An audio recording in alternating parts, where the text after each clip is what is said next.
안녕하세요. 미미의 꿈꾸는 다락방 책 읽어주는 미미입니다. 작은 아씨들 마지막 그 17번째 이야기. 아빠가 돌아오시는 날. 마치 부인이 돌아오자 갑자기 집안이 정돈되고 원래대로 된 것 같은 기분이 들었다. 참 이상한 일이 아닐 수 없었다. 멈춰 있었던 것인지 엇갈려 있었던 것인지 톱니바퀴가 갑자기 원상태가 되어 거침없이 돌기 시작한 것 같은 모습이었다. 베스는 점점 열이 내려 스프도 잘 넘길 수 있게 되었고 얼굴에도 생기가 돌았다. 그러자 모두의 얼굴에 기쁨이 흘러넘쳤다. 에이미도 다시 집으로 돌아왔다. 마치가 위를 덮고 있던 검고 어두운 그림자가 점점 사라져갔다. 이제 아빠한테서 좋은 소식이 오면 정말 기쁠 텐데. 매기가 차분하게 말했지만 그 생각은 모두의 가슴에 똑같이 살아 숨쉬고 있는 것이었다. 얼마 후 아빠로부터 온 소식은 모두의 바람대로 나쁘지 않았다. 새해에는 집으로 돌아올 수 있을 것 같다는 소식이었다. 다행이다. 모두 휴 하고 가슴을 쓸어내렸다. 폭풍 뒤에 조용한 달빛이 비추듯이 몇 주일이 그렇게 지나갔다. 베스의 병은 하루가 다르게 좋아져 이제 소파에 눕거나 가장 좋아하는 아기 고양이와 놀 수도 있게 되었다. 그리고 매기가 남은 천으로 인형옷을 만들어주면 그것을 갈아입히면서 반나절을 보내기도 했다. 어느 날 밤 매기가 아빠에게 편지를 쓰고 있는 동안 조가 살짝 베스의 방으로 들어갔다가 엄마를 보자 난처한 얼굴로 머뭇머뭇했다. 왜 그러니 조? 엄마의 다정한 목소리에 조는 다 털어놓지 않고는 견딜 수가 없게 되었다. 잠깐 하고 싶은 얘기가 있었어요, 엄마. 매기의 일? 어머, 어떻게 아셨어요? 맞아요. 매기 언니가 베스가 자고 있으니까 작은 소리도 하는 게 좋겠구나. 자, 뭐든 다 얘기해보렴. 마치 부인의 표정은 진지했다. 작년 여름의 일인데요. 매기 언니가 옆집에 장갑을 두고 온 적이 있어요. 그런데 한 짝만 돌려받고 다른 한 짝은 어디 갔는지 찾질 못했죠. 하지만 그런 일은 모두 까마득히 잊고 있었어요. 그런데 그 장갑 한 짝이 얼마 전에 발견됐어요. 그래? 찾았다는 거니? 그게요. 어떻게 된 건지 브룩 선생님이 그걸 항상 자기 조끼 주머니에 넣고 다니더래요. 로리가 그걸 보고 놀리니까 브룩 선생님은 얼굴이 새빨개져서 사실은 매기를 좋아한다고 고백했다나 봐요. 하지만 매기 언니는 아직 어리고 자기는 가난한 가정교사라 말을 꺼내지 못하고 있다고 그러더래요. 엄마, 이건 중대한 일 아니에요? 매기도 그분을 좋아하고 있는 것 같니? 마치 부인이 걱정스러운 듯 물었다. 왜 소설에서는 젊은 아가씨가 사랑에 빠지면 들떠서 떠들거나 훌쩍훌쩍 우는 바보 같은 행동을 하던데요. 하지만 엄마, 매기 언니는 그렇진 않아요. 밥도 잘 먹고 잠도 잘 자고 제가 그 사람 얘기를 해도 태연하게 있는걸요. 그분은 아주 좋은 사람이야. 이번엔 워싱턴에선 정말 신세를 많이 졌단다. 비겁해요. 조가 소리쳤다. 잘 보이려고 엄마 비위를 맞춘 거예요. 그런 식으로 얘기하는 게 아니란다, 조. 마치 부인은 부드럽게 말했다. 그분은 가난한 처지에 있긴 하지만 성실한 청년이야. 아빠도 그분의 솔직한 태도가 훌륭하다고 하셨던걸. 하지만 아빠나 엄마나 매기가 아직 어리기 때문에 결혼 같은 건 생각해보지 않았단다. 당연해요. 무슨 얘기예요. 저는 몹시 흥분해서 말했다. 제가 매기 언니와 결혼하면 안 될까요? 그렇게 되면 언제까지나 같이 살 수 있잖아요. 아니, 그럼. 마치 부인은 엄격결에 웃음을 터뜨리고 말았다. 엄마는 매기 언니를 부자와 결혼시키고 싶지 않으세요? 돈이란 무척 도움이 되는 것이긴 하단다.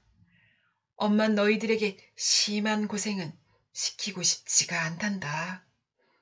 그렇지만 돈에 눈이 어두워지는 사람이 되어서는 곤란하다고 생각한다.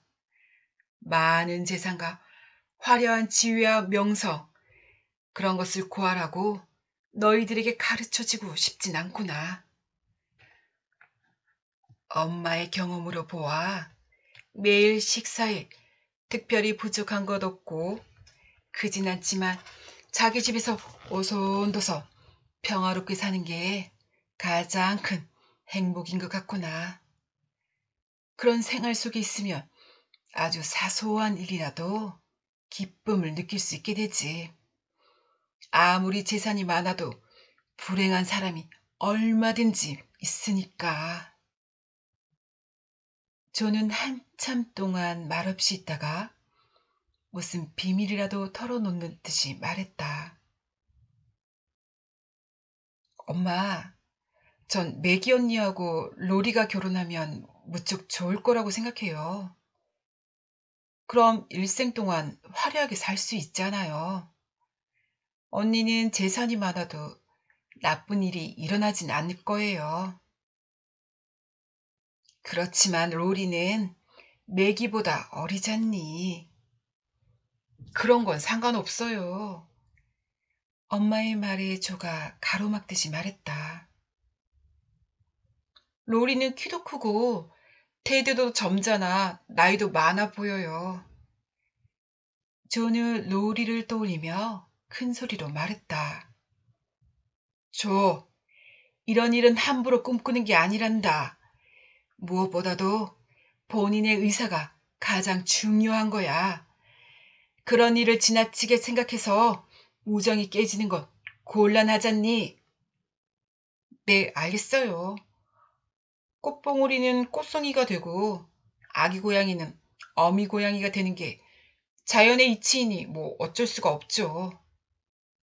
엄마의 말에 조는 체념한 듯 어깨를 으쓱거리며 말했다. 아기 고양이가 어떻게 됐다고?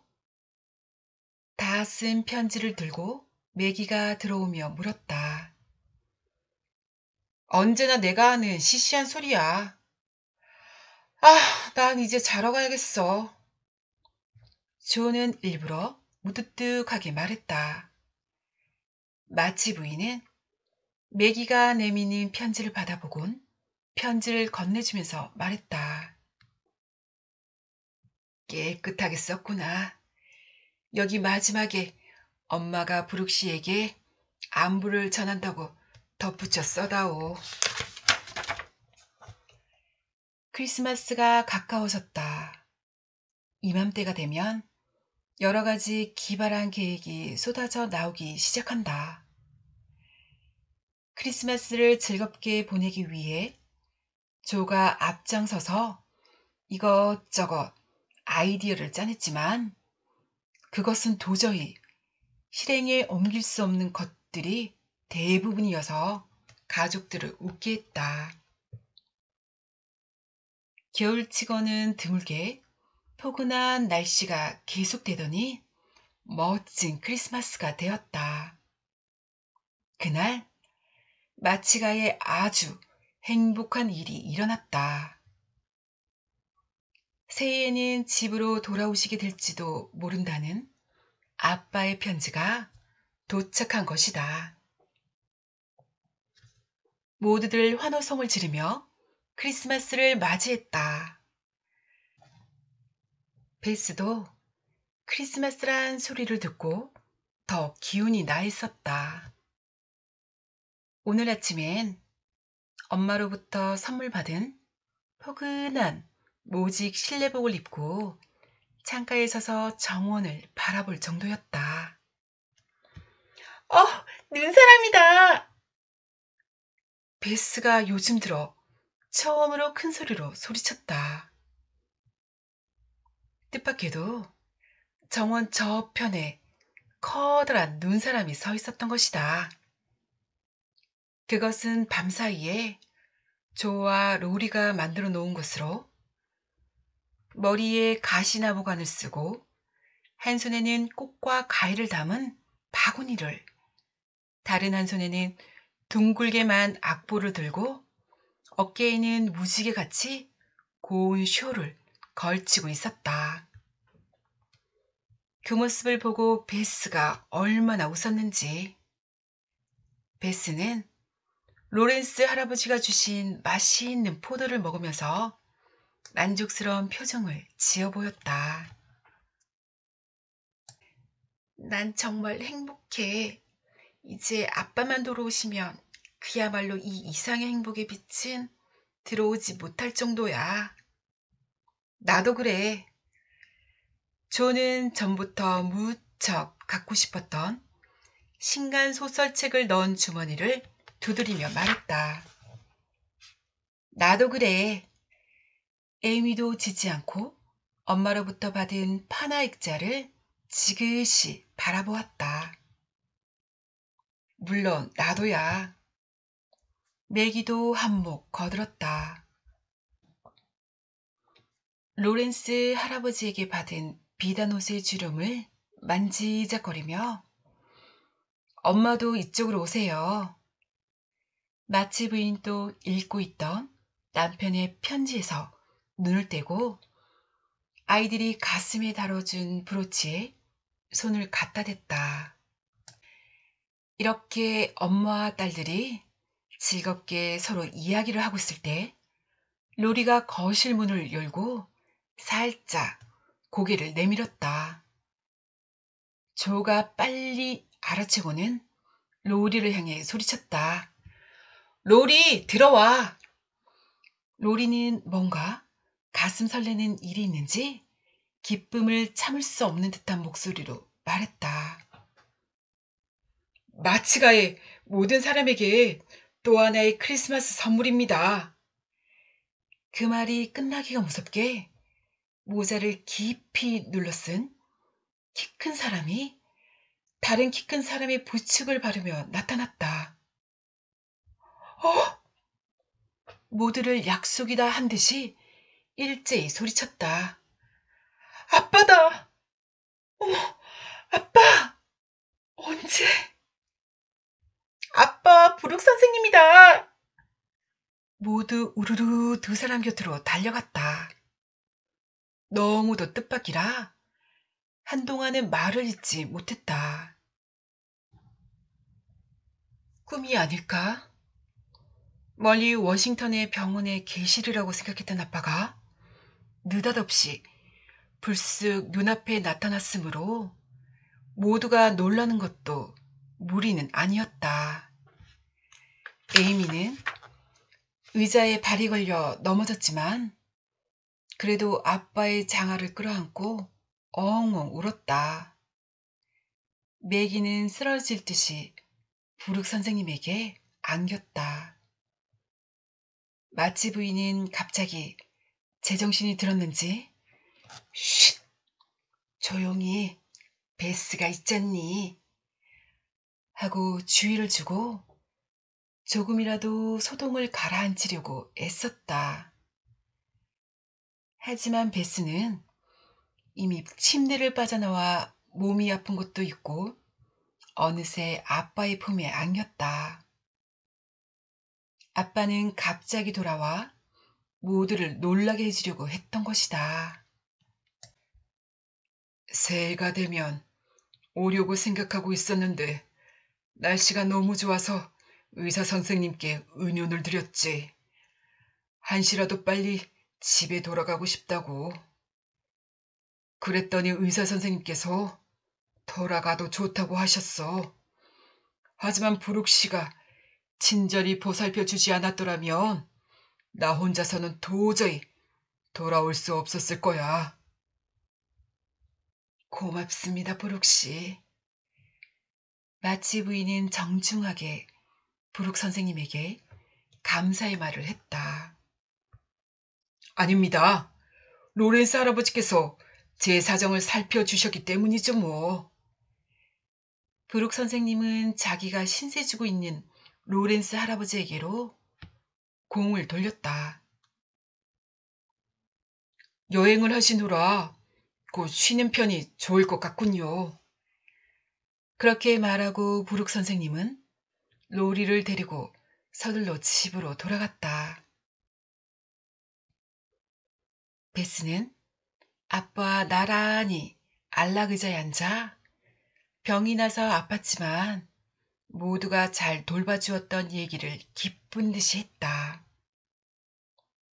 한나 할머니가 이날 모두의 앞에 차려놓은 음식은 지금까지 먹어본 적이 없을 정도로 훌륭한 칠면조 뱃속에 맛있는 음식을 잔뜩 넣어 알맞게 구운 대단한 것이었다.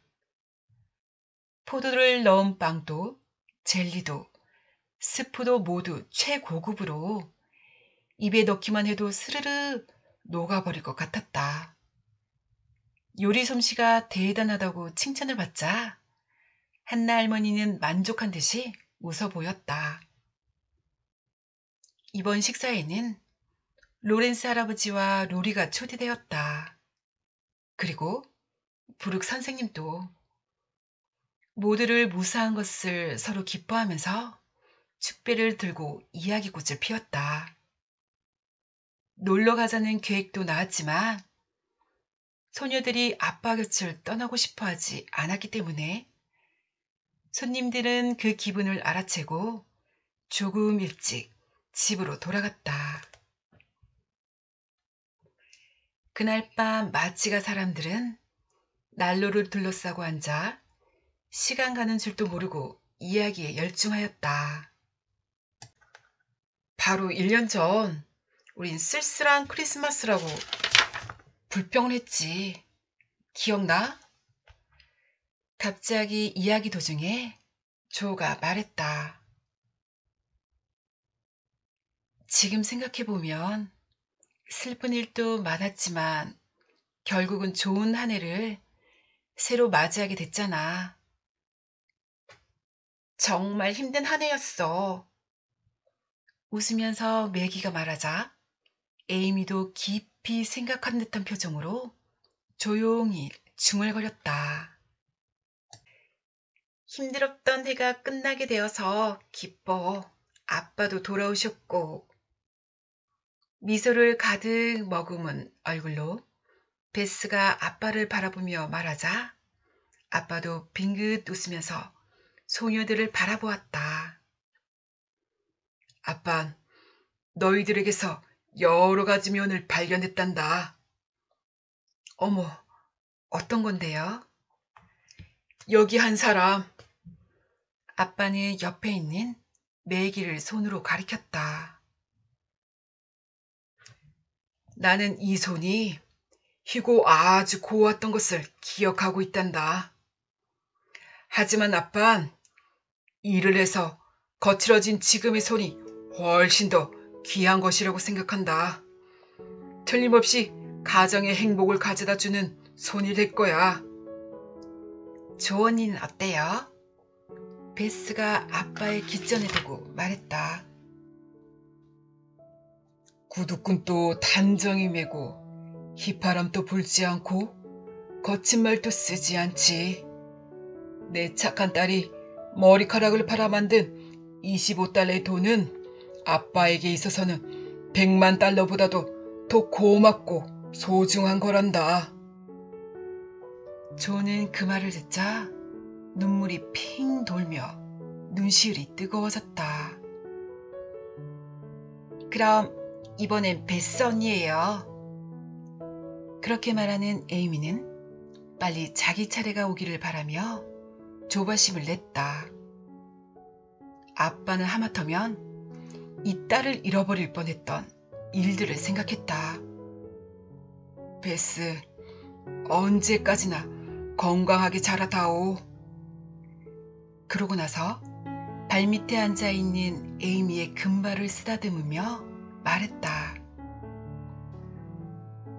아빠는 에이미가 엄마 심부름을 한 일, 모두의 시중을 들어준 일 등을 쭉 알고 있었단다. 때도 쓰지 않고 거울만 들여다보던 버릇도 없어진 것 같아.